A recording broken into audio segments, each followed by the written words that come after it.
Hey guys, in this video, we're going to take a look at how you can delete the Apple Music playlist on the iPhone 15 series.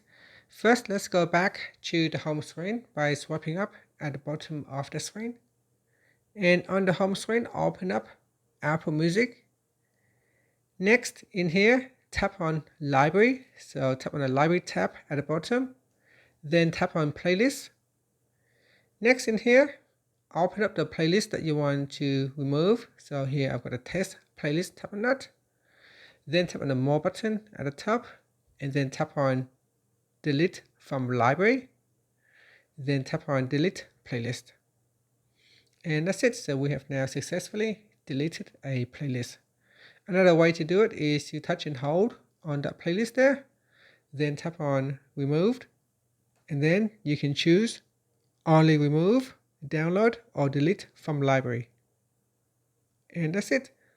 And those are the different ways how you can delete a playlist from Apple Music on the iPhone 15 series. Thank you for watching this video. Please like and subscribe to my channel for more videos.